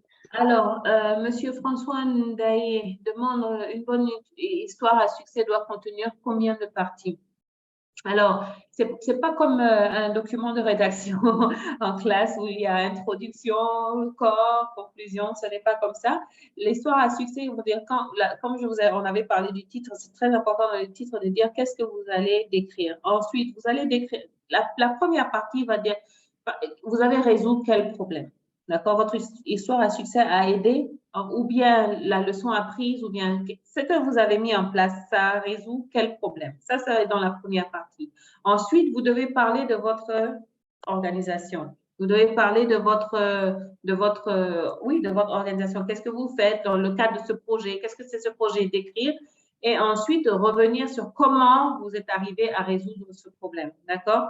Donc, il y a les questions essentielles. Le qui, quoi, comment, quand et où. Vous avez répondu à ces questions, vous avez une très bonne histoire à succès. Et utilisez vos données, d'accord? Comment est-ce que vous avez résolu ce problème? Qu'est-ce que ça a aidé à améliorer? Utilisez vos données, c'est très, très important d'utiliser ces données, d'accord? Et la photo va bien parler, comme je dis encore une fois, et les citations, comme on a dit, à l'intérieur de votre histoire à succès vont aider à mieux faire comprendre ce que vous avez fait ou aider à améliorer. C'est une histoire à succès. Qu'est-ce qui a bien marché? Merci. Wonderful. Thank you, Jackie. We have another question, and the question is about how to develop a database of content or contacts for a newsletter. So I'll just answer from behalf of ASAP. So over time, when you first start your project, as long as it's allowed under your award, you do need to check with USAID as far as your marketing and branding policy, but you can set up a newsletter right at the start of your project and then continually promote it. You need to make sure that you have permission from people to add them. So you can't just add their email anytime you get somebody's contact. You actually would be best to do it through a contact sign-up form through a newsletter, and it will ensure that you have permission to do it. So then you can promote it through social media. For us, we promote it through our webinars and through our newsletter. People share it with other people, and over time you will grow. So my main takeaway there, sorry, Jackie, to make that so long, is really to ensure that you have permission to send people that information. That will also help to improve your newsletter open rate, because it means that only the people that want your newsletter are going to get it. OK. Alors, on partage ici l'expérience de ASAP, de IntraHealth. Alors, on partage des informations à travers le bulletin d'information. Il est très important, très important d'avoir la permission des personnes qui veulent recevoir ce bulletin d'information. Une fois qu'ils ont donné leur permission, ils sont dans cette liste de distribution-là et qui va être partagée sur les réseaux sociaux pour ne pas envoyer des informations aux personnes qui ne veulent pas. Donc ça, c'est au début, quand vous allez mettre en place votre bulletin d'information, et vous allez mettre aussi votre liste de distribution. Assurez-vous que vous avez la permission des personnes qui veulent souscrire à cette revue, et à ce moment-là, vous pouvez utiliser et partager. Ça vous permet aussi de mesurer le nombre de personnes qui sont disponibles. Nous, on le fait à travers ce webinaire. C'est pour ça que vous avez reçu, par exemple, le lien pour le webinaire actuel et le webinaire qui aura lieu le prochain, le 15 juin. Perfect. And we had a follow-up question to that one. So people are asking about how to get that initial sign up, that initial permission. So I have a few recommendations. If you have a website, you can actually have a pop-up added to your website and also include the newsletter sign up somewhere on the site itself. And that will help to get people to sign up. So Jackie, if you want to answer, translate that one, and then I'll give a couple of other options. Alors, une des options, comme on disait tout à l'heure, quand vous allez commencer à mettre votre newsletter en ligne, vous avez sur le site web, vous pouvez inclure un onglet où les personnes peuvent s'enregistrer. Ils peuvent signer pour dire je suis d'accord pour recevoir cette newsletter. Yes. Perfect. Thank you. Another option will be to do through your social media. So you can include it as a post. But one of the things I'd really recommend is that you really think through what you're going to have in your newsletter and make sure it's really valuable information, because it's one thing to get people to sign up. It's another thing to have people tell other people about it or send other people that newsletter and they sign up. You need to make sure you have some good content in there. So that would be my second option. Donc, l'autre option, c'est que vous pouvez faire la même chose à travers le site web. Donc, vous pouvez le faire à travers la newsletter, avoir un onglet pour permettre aux personnes de s'enrôler pour recevoir la newsletter. Vous pouvez avoir le même onglet sur le site Internet. Mais il faut s'assurer que votre revue que vous allez publier a du contenu vraiment très intéressant. Sinon, les personnes vont se déconnecter. Oui? Perfect, thank you. And for another option that you can do in the real world instead of virtual is to have a sign-up sheet. And anytime you're at a conference where you might have a table or you might be speaking, if you're meeting with the community or other organizations, to have a sign-up sheet, make sure that you have fields for all of the information you need: first name, last name, email address. And I would also recommend perhaps organization or anything if you're working with other organizations. So that's another option. And you can then go ahead and add that to your contact list because they've now given you permission. Alors, une autre chose, les deux premières méthodes que nous avons partagées, ça c'était en ligne. Une autre méthode qui est très efficace aussi, c'est chaque fois que vous allez aller à des séminaires ou des formations ou des réunions, vous pouvez avoir une fiche quand les personnes entrent dans le séminaire où ils peuvent écrire leur email, leur nom, leur numéro de téléphone, et c'est une autre façon manuelle, d'accord, ou bien de personne à personne, d'avoir aussi de commencer votre liste de distribution. Perfect. And then my only last point is just to, again, with the content, it's very important, and to keep an eye on your contacts. So you're able to look at the analytics and see how often people are opening and how many people are clicking through your newsletter. It's really important to keep an eye on that, because you know if you're going in the right direction. If you're not getting a lot of opens and clicks, which means people aren't reading your newsletter, it's time to adapt what you're putting in there, and make sure that you're always thinking about what your audience wants, not just what your organization wants to push out. So very, very important. Alors, il est très important, comme on disait tout à l'heure, de suivre les métriques, d'accord? C'est très important de suivre combien de personnes ont ouvert la revue, combien de personnes ont effectivement lu la revue. C'est très, très important pour s'assurer que le contenu qui est posté n'est pas seulement ce que vous voulez dire, mais qu'est-ce que les personnes ont besoin ou voudraient entendre. Donc, c'est très important de suivre ces données-là, d'accord? De faire le suivi. C'est très important pour vous. All right, we have some more great questions. This is one that's very common. So how to publish content when field teams forget to do the consent form. So that is really a common issue.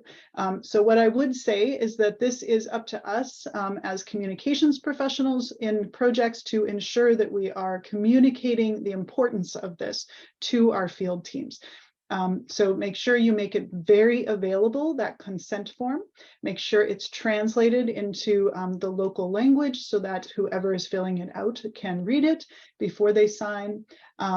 And make sure that everyone has it available. You can always go back perhaps and ask for that consent form after the fact, but do not publish any photos, any quotes, anyone's story without their consent.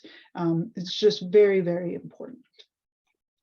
OK, merci. On a partagé beaucoup. Il y a une question qui est venue de est-ce qu'on peut publier une histoire à succès sans avoir eu pardon, l'aval ou bien la signature.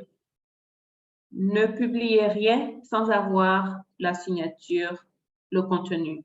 On vous a dit si le consent form est la personne qui est interviewée ne parle ni le français ni l'anglais, vous pouvez le traduire en langage local, d'où ce que vous trouvez. Et il est très, très important que la personne comprenne qu'est-ce qui va être fait avec l'image, qu'est-ce qui va être fait avec ces citations, et qu'elle vous donne son aval et que ce soit signé. Si une histoire à succès vient et qu'elle n'est pas signée, vous malheureusement ne pouvez pas l'exploiter. Vous pouvez repartir vers ces personnes-là pour vous demander à ce que ce soit signé avant de l'envoyer à votre bailleur. Mais n'envoyez pas une histoire avec une photo, avec une citation qui n'a pas reçu, qui n'a pas été signée. Ça sera juste pas publié parce qu'il faut protéger la personne qui est interviewée, il faut protéger votre organisation, il faut protéger votre bailleur USA. Merci. Thank you, Jackie. So we had a follow-up question to that one. It's what about group photos or videos? So the same thing applies. You would technically need everybody's approval in that group photo. So how I've done that sometimes, if I'm in the field and I only have a certain number of consent forms, but I'm taking photos of many people, I sometimes will use the same form and just create extra lines, make sure everyone has read it, and then they can go ahead and sign on that one form. And with video also, anyone who is appearing in the video needs to ensure that they have a consent form signed, because again, we need to ensure that whenever we're sharing someone's image, that it remains theirs. We're asking for permission to use their image. That does also include quotes, photos, and their stories. Alors, c'est très important que ce soit une photo, une vidéo, de groupe ou pas de groupe, que tout le monde est signé. Si vous avez un groupe de 20 personnes, vous n'allez pas avoir 20 formes. Sur la même forme, vous pouvez créer des espaces pour que tout le monde ait sa signature. D'accord? Vous pouvez faire comme ça, mais c'est très important que toutes les personnes qui apparaissent dans la vidéo, toutes les personnes qui apparaissent dans la photo aient leur signature. Donc, si je dis, vous avez 20 personnes, vous n'avez pas besoin de 20 différents fichiers. Vous pouvez créer un petit tableau en bas avec le nom de chaque personne, la signature à côté, pour que vous puissiez avoir vos signatures. Mais c'est très important d'avoir cette signature sur la forme de consentement. Perfect. And just to note, one way of doing that, if you were doing an event and you were going to have a lot of people there, you can have a sign-up form at the registration. So for the local partner meeting, we had 500 people attend. Every single one of those people signed a consent form because we had a photographer who was roaming around taking photos. So we weren't able to ensure each person signed. We had to have them sign at the start. And then you can also put up a sign at the event that explains that filming is occurring, so people could choose not to attend. But I do really request that we have those consent signs or forms signed by the person. OK. Il est très important, je vais répondre en même temps à la question de Monsieur Mounkasimir. Le chargé de communication ne peut pas signer le consent form. D'accord? Je ne sais pas si c'est ça la question. Ne peut pas signer le consent form. Mais si vous êtes dans pour revenir au consentement pour le groupe, si vous êtes dans une conférence, d'accord? Vous pouvez soit mettre un signe pour dire qu'il y a des vidéos qui vont être prises, il y a une forme, venez signer.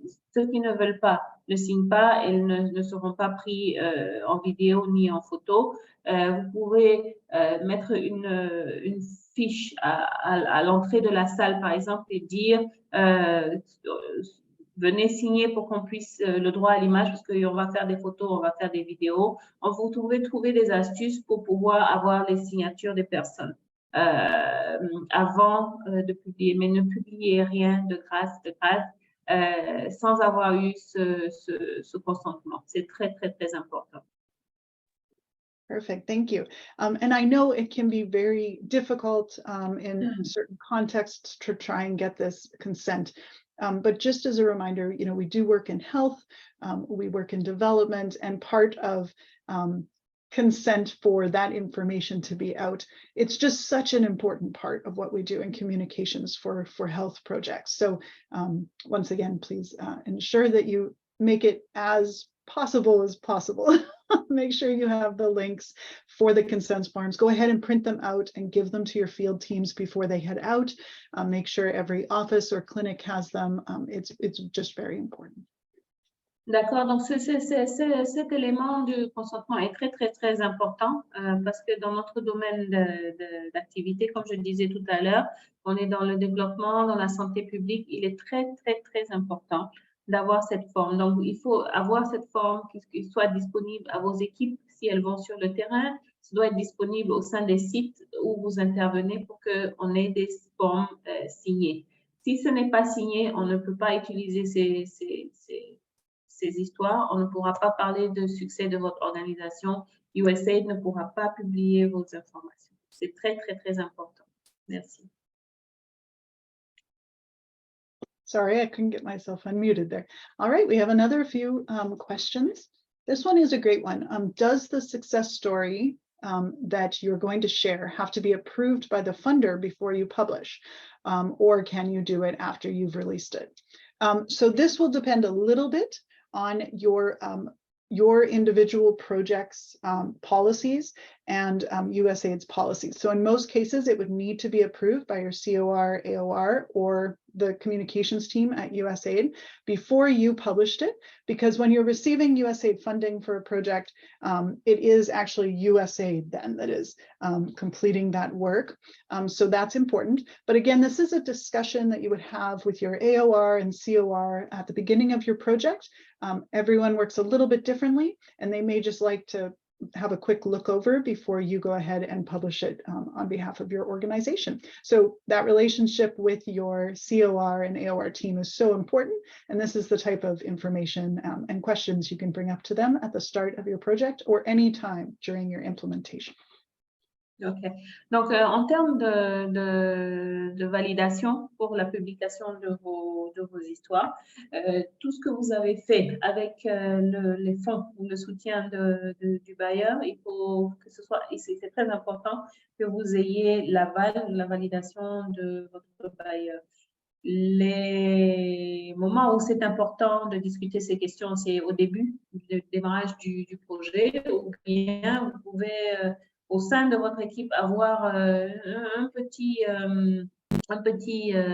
SOP pour comment est-ce que ça se fait pour la validation des histoires, d'abord en interne, et une fois que vous avez fini, vous avez toujours votre EOA au sein de USA, ou le responsable, ou bien s'ils ont un responsable communication, vous pouvez travailler avec cette personne. Ça dépend d'environnement, ça dépend des contextes. Vous pouvez travailler avec cette personne pour vous assurer que vous ayez la validation avant la publication de toute donnée ou toute histoire à succès, où vous allez citer votre bailleur, parce que vous allez toujours dire c'est avec les fonds du gouvernement américain, c'est avec les fonds de USAID, etc. Donc, il faut avoir un système de validation pour les histoires que vous allez utiliser et publier. Thank you, Jackie. So we have a question. I'm not entirely sure I understand it. Is it possible for the communication officer to sign the publication? I think perhaps it means the consent form. If it does mean the consent form, the communications officer cannot sign it on behalf of anyone. It needs to be the individual. Now, there is one time where that might be an issue if the person that you're asking to sign is not able to read or write. What I would do in that scenario is I would actually record them on video if I can, reading to them and explaining to them what the consent form means, and then them giving their consent on video. So I have done that in the past, and that could be one option, but another party cannot sign on behalf of an individual unless it is a child and it is their legal guardian who is signing. I think the question is more about who's signing the success story. If there's publication, do they put their name at the bottom as? Oh, understood. Gotcha. Okay. So if that's the case, but actually, if you wouldn't mind translating the other part too for me. But I already answered that question when I was. So anyway. Oh, okay. Pour Monsieur Casimir, je reviens encore. Si la question est au niveau des formes de consentement et de divulgation, le chargé de communication ne peut pas signer la forme au nom de la personne qui est interviewée. Si telle est la question, encore une fois pour tout le monde, le chargé de communication ne peut pas signer à la place de qui que ce soit. D'accord? Si la personne ne peut pas signer, vous pouvez peut-être enregistrer la personne vidéo pour dire est-ce que tu consens, ils disent oui, etc., pour que vous ayez une preuve de consentement. Mais la plupart du temps, c'est toujours mieux de signer, même si c'est avec un X ou quelque chose, c'est toujours mieux de signer pour que vous assurez que vous avez le consentement de la personne. Parce que ça peut aller très loin, c'est des répercussions, ça peut aller très, très, très loin. OK, Suzanne. Si la question est, est-ce qu'on peut signer en bas comme auteur, je vais laisser Suzanne parler. Go ahead, Suzanne. Perfect, thank you. So you wouldn't normally sign a success story because it's actually usually being published by USAID. So it's USAID having completed this story and promoting it.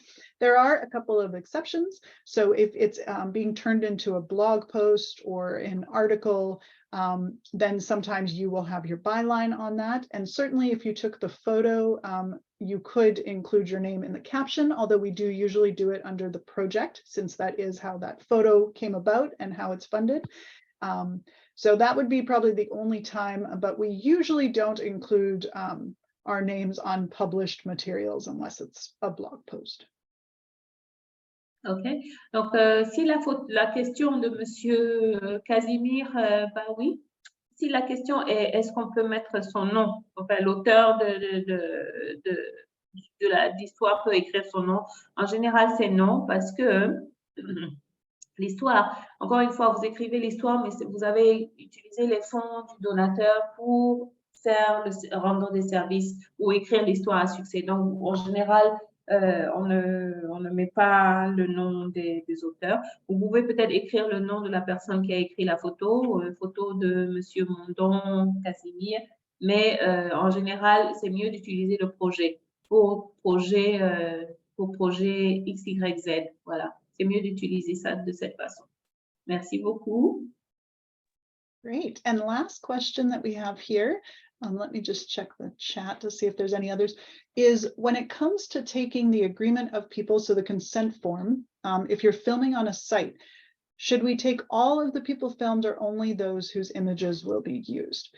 So my recommendation is that you ensure that anyone who may appear on camera at any time, even if you may not be planning to use that video is now property of your project and also USAID, and it could always be cut up differently in future.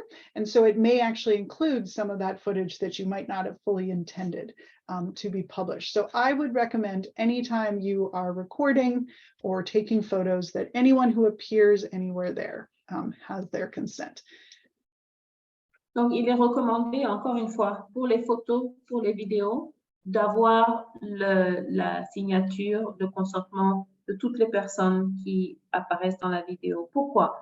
Parce que même si les vidéos que vous faites deviennent la propriété de l'organisation et deviennent la propriété de USAID.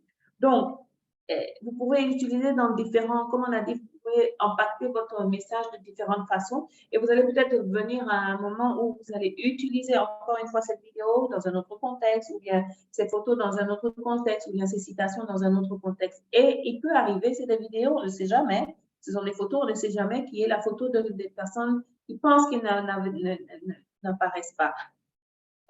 Pour être à l'aise vous-même et pour être exempt de tout problème après, assurez-vous que toutes les personnes qui sont photographiées, qui sont en vidéo, aient signé. C'est pour vous mettre à l'abri, c'est pour mettre USAID à l'abri, c'est pour mettre vos bénéficiaires à l'abri. Donc, on a partagé différentes façons de faire. Vous pouvez, à l'entame de la conférence, dans la salle, dans l'endroit, avoir que ces personnes signent ou bien avoir une signature groupée. Mais en tout cas, assurez-vous d'avoir ce consent form-là signé avant de publier quoi que ce soit. C'est très, très important. Merci beaucoup. Excellent. Thank you so much, Jackie. That's it for our questions. If you could just thank the audience for me and tell them I'm so sorry that I couldn't communicate in French. I appreciate Jackie so much for doing that for me and for everyone for being here. And I'll go ahead and get off camera. Thank you so much. Alors, merci beaucoup à tous et à toutes pour votre participation, vos questions très, très, très intéressantes. Suzanne, qui est la responsable de communication pour le compte de InfraHealth et SAP, vous remercie. Désolée de ne pas pouvoir avoir communiqué avec vous de façon directe en français. Et moi également, je vous dis merci. Je dis merci à notre collègue Melissa Montes qui a gérer tout le backstop et vous rappeler que la session a été enregistrée et sera disponible demain sur le site que nous avons posté dans le chat. Merci beaucoup pour tous vos commentaires, pour toutes vos questions. J'espère que ce webinaire vous a été utile. Merci beaucoup à tous et à se revoir une prochaine fois. Merci à tout le monde du Bénin, du Congo. J'aimerais bien revenir vous voir de Haïti, de Cameroun, de Côte d'Ivoire. Merci à tous.